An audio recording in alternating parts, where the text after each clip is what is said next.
Assalamualaikum warahmatullahi wabarakatuh.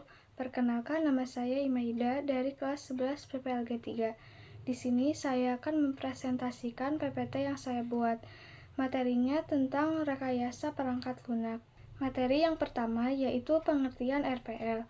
Pengertian RPL sendiri adalah suatu disiplin ilmu yang membahas semua aspek produksi perangkat lunak, mulai dari tahap awal yaitu analisa kebutuhan pengguna, menentukan spesifikasi dari kebutuhan pengguna, desain, pengkodean, pengujian, sampai pemeliharaan sistem setelah digunakan. Materi yang kedua yaitu tujuan rekayasa perangkat lunak.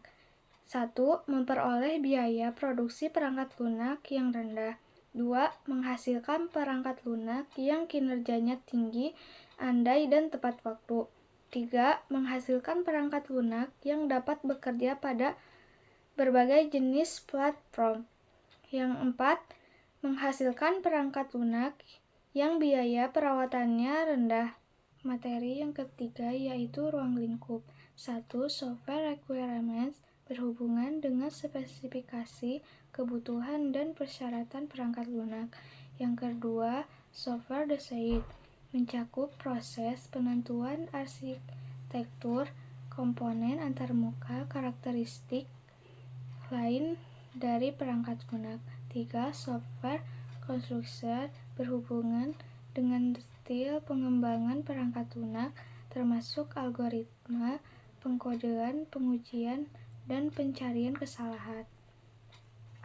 Yang keempat, software testing meliputi pengujian pada keseluruhan perilaku perangkat lunak. Materi yang keempat yaitu rekayasa perangkat lunak dan disiplin ilmu komputer.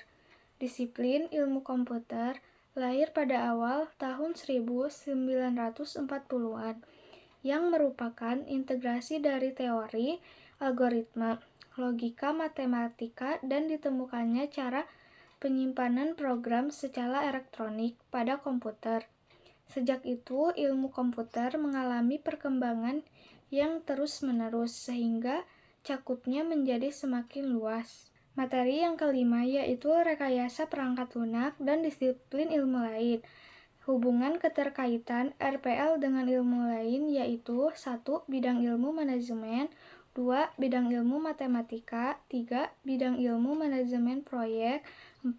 Bidang ilmu manajemen kualitas, 5. Bidang ilmu ergonomika, 6. Bidang ilmu rekayasa sistem. Materi yang keenam yaitu perkembangan rekayasa perangkat lunak.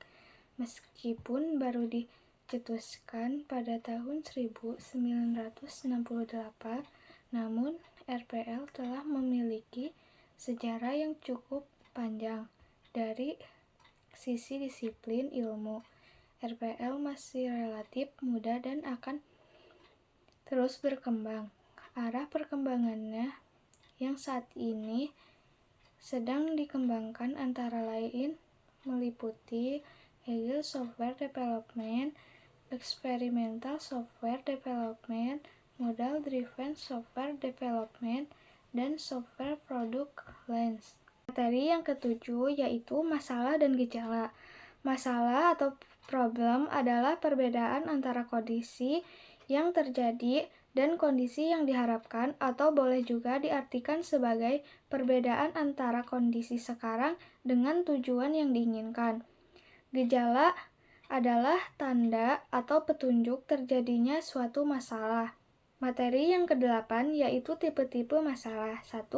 Masalah pemenuhan standar.